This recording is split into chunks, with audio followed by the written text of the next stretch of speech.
सरल चीज सिर्फ ये है, गर्म पानी, थोड़ा सा शहद, थोड़ी सी हल्दी। हार्वर्ड विश्वविद्यालय एक शोध कर रहा है कि योग अभ्यास करने वाले क्या रोग से अच्छे से लड़ रहे हैं। ये रोग से लड़ने की क्षमता बढ़ाता है, पर साथ ही ये एक तरह का माप है।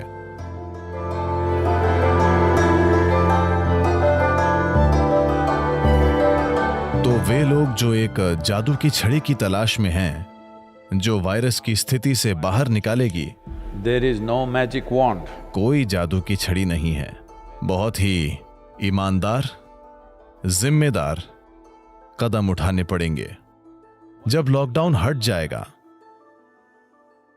सरल अनुमान है कि अब तक हम में से ज्यादातर लोग अलग रहकर सुरक्षित हैं।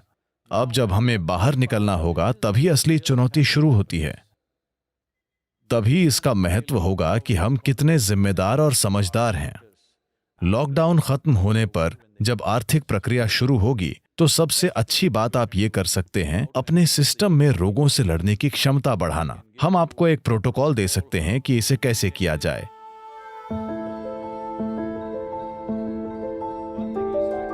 एक बात है, एक दूसरे से दूरी बनाए रखना, ये धर्म बन जाना चाहिए अगर आप धार्मिक हैं तो, वरना ये साधना बन जानी चाहिए। तो सुबह ही साधना करने के लिए जाने से पहले आपको 8 से 12 नीम के पत्ते मुंह में रखने चाहिए। इसे चबाकर मुंह में रखना चाहिए। मुंह में होना बहुत महत्वपूर्ण है। मुंह के क्षेत्र में ये सबसे प्रभावी होते हैं। तो इसे अपने मुंह में रखें, 1 से 2 घंटे तक चबाएं, वहीं रहने दें। कुल्ला न करें, पिए मत, सिर्फ मुंह में रहने दें। उसी के साथ साधना करें। हल्दी के गोले रोज बनाएं, सुबह इसका सेवन करें और कम से कम 1 घंटे तक कुछ भी न खाएं। एक और बात यह है कि यह आंवले का मौसम है। इसे कन्नड़ा में नेल्लिकाई कहते हैं, बेट्टद नेल्लिकाई। तो अभी सीजन चल रहा है। वो बड़ा वाला नहीं, गोल्फ बॉल जैसा आंवला, वो हाइब्रिड आंवला है। वो भी ठीक है अगर आपको कुछ और नहीं मिलता तो, वरना पहाड़ियों में जो उगता है वो केवल इतना होता है। सिर्फ एक आंवला तोड़कर उस पर थोड़ा नमक डालें और उसे चबाएं। इसे अपने मुंह में रखना चाहिए और ये भी आपके मुंह में ही सबसे प्रभावी है। ये 1 या 2 घंटे के लिए आपके मुंह में होना चाहिए। ये सरल चीजें आपके इम्यून सिस्टम को बहुत बढ़ाएंगी। देखिए, कई पारंपरिक चीजें हैं जो हम कर सकते हैं इम्यूनिटी बढ़ाने के लिए। पिछले 39 साल से मैं इस सार्वजनिक जीवन में हूं। लगभग रोज कोई सार्वजनिक कार्यक्रम होता है, कार्यक्रम जिनमें मेरी कई सारे लोगों के प्रति प्रतिबद्धता होती है। मैंने एक भी कार्यक्रम इसलिए रद्द नहीं किया क्योंकि मैं बीमार था। हम एक सरल चीज करते हैं जब हम देखते हैं कि हम संक्रमण के संपर्क में हैं। जब हम यात्रा कर रहे हैं, अगर वहां वायरल संक्रमण या इन्फ्लुएंजा चल रहे हैं। मेरी अमेरिका की इन सभी वर्षों की यात्रा में मुझे इन्फ्लुएंजा नहीं होता जब यह बड़े पैमाने पर चल रहा होता है। सरल सी बात यही है, गर्म पानी, थोड़ा सा शहद, थोड़ी सी हल्दी और अगर हो सके तो इसमें थोड़ा पुदीना या धनिया। अभी हम अपने क्षेत्र में सभी पुलिस कर्मियों और चिकित्सा कर्मियों को यही दे रहे हैं। हम उन्हें नीलवेंबू कषायम दे रहे हैं जो बहुत अच्छा काम करता है। डेंगू बुखार के समय हमने ये पूरे तमिलनाडु में किया था। इससे बहुत फर्क पड़ा। केवल सादा पानी पीने के बजाय अगर वे इसे पीते हैं तो मुझे लगता है कि ये निश्चित रूप से मदद करेगा। उससे मुझे सहायता मिली है। मैं सिर्फ दादी की बातें बता रहा हूँ, मेडिकल बातें नहीं, ठीक है? लेकिन इसने काम किया है। इसने मेरी दादी के लिए काम किया है और मेरे लिए भी।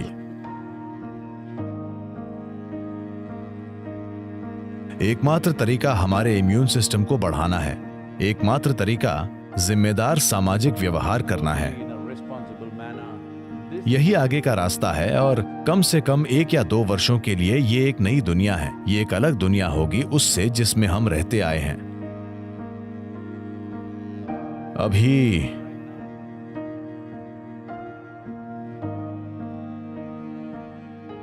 कई चीजें की जा रही हैं। अमेरिका का मेडिकल सेंटर बेथ इज़राइल अस्पताल और हार्वर्ड विश्वविद्यालय एक साथ वे एक शोध कर रहे हैं कि कैसे योग करने वाले जो लोग कुछ योग अभ्यास कर रहे हैं वे ऐसे वायरस को कैसी प्रतिक्रिया देते हैं, उनकी मजबूती का स्तर कैसा है, क्या उनकी रोग प्रतिरोधक क्षमता बेहतर है। मुझे यकीन है कि उनकी क्षमता बेहतर है, पर इसके लिए चिकित्सा प्रमाण जरूरी है। पर मुझे 100% यकीन है, क्योंकि मैंने हमारे किसी भी साधक की मृत्यु का एक भी मामला नहीं सुना। उनमें से कुछ ने अपने माता पिता, वृद्ध रिश्तेदारों को खो दिया है, पर साधक नहीं, उनसे जुड़े हुए लोग। तो योग रक्त के माध्यम से नहीं आता, आपको इसे करना होगा। इसकी केवल यही समस्या है, यह जादुई तरह से काम करता है, पर आपको इसे करना होगा। योग योग योगेश्वराय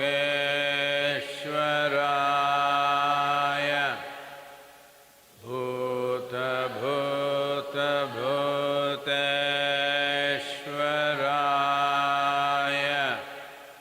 काल काल कालेश्वराय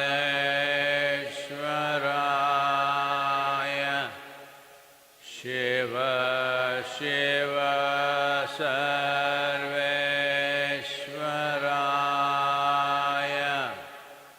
शंभो शंभो महादेवाय।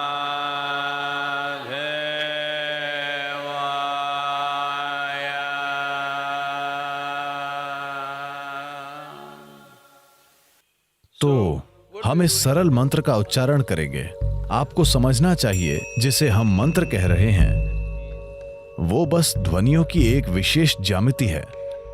अगर उच्चारण ठीक से हो तो इस मंत्र को विशेष रूप से समत प्राण पैदा करने के लिए डिजाइन किया गया है। There are 5 dimensions of pranavayu in the system. शरीर में प्राणवायु के 5 आयाम हैं। समत प्राण का काम सांसों और विचार की प्रक्रिया को चलाना है और गर्मी पैदा करना है। वैसे प्राणवायु मूल रूप से सांसों और विचार प्रक्रिया को संभालती है, पर समत प्राण की आग के बिना प्राणवायु काम नहीं कर सकती।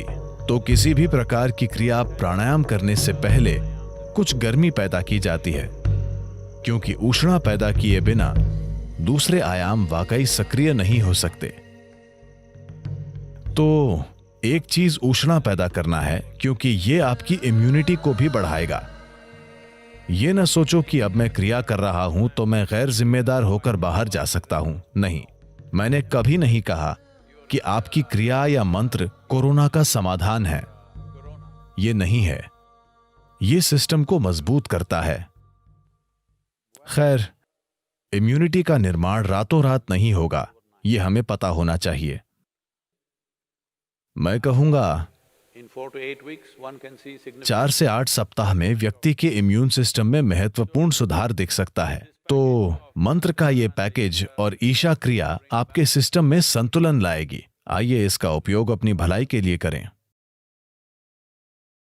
योग विज्ञान में कई चीजें हैं जो हम इम्यून सिस्टम को बढ़ाने के लिए कर सकते हैं। अभ्यासों की बात करें तो हम एक बहुत ही सरल शक्तिशाली प्रक्रिया भेंट कर रहे हैं, वो है सिंह क्रिया। ये एक तरह की प्रक्रिया है। एक बात यह है कि ये इम्यूनिटी को बढ़ावा देगी। एक और बात यह है कि इसमें आपकी सांस ऐसे शामिल है कि मान लीजिए आप इसे आज से शुरू करते हैं। 1 हफ्ते बाद अगर आपको यह करना थोड़ा कठिन लगता है तो आप साफ जान जाएंगे कि आपको सांसों से संबंधित कोई समस्या है। दूसरे लक्षणों से पहले, जिन्हें आप सामान्य मेडिकल रूप से पहचानते हैं, उससे पहले आप देखेंगे कि आप अभ्यास नहीं कर पा रहे हैं। जैसे ही सांसों से जुड़ी कोई वजह होगी, आपको यह पता है कि यह वायरस एक सांस से काफी संबंधित चीज है, तो यह बहुत उपयोगी होगा। अगर आप दिन में 2 बार रोज अभ्यास करें, यह इम्यूनिटी सिस्टम को बढ़ावा तो देगा, पर साथ ही ये एक माप है। अगर आप किसी दिन अचानक इसे न कर पाएं, तो आप जान जाएंगे कि आपके सांस लेने की प्रणाली में कुछ गड़बड़ी है। ज्यादातर लोग मरने के बाद ही मिट्टी से संबंध बनाते हैं, पर जीवित होते हुए मिट्टी के साथ संबंध विकसित करना बहुत महत्वपूर्ण है। मैं विशेष रूप से कहूंगा, अब वायरस के दिनों में यकीन कीजिए, आप में से जो किसी तरह से मिट्टी के संपर्क में हैं, Here we call this Prithvi Prema Seva. That means यहां हम इसे पृथ्वी प्रेम सेवा कहते हैं। मतलब कि मिट्टी से बहुत प्यार से जुड़ना, आपकी जीने की क्षमता, इस तरह के आक्रमण के विरोध करने की आपकी क्षमता बहुत बढ़ जाएगी। आपका जीना काफी नहीं है, ये महत्वपूर्ण है कि आप मजबूत रहें। मजबूत का मतलब ये नहीं है कि बड़ी मांसपेशियां बनाकर किसी पर हावी होना। इसका मतलब है यहां जीवन का दायरा बड़ा हो। इसके लिए एक ऐसा शरीर जरूरी है जो पूरे ग्रह को अपना विस्तार मानता है, जो कि ये है।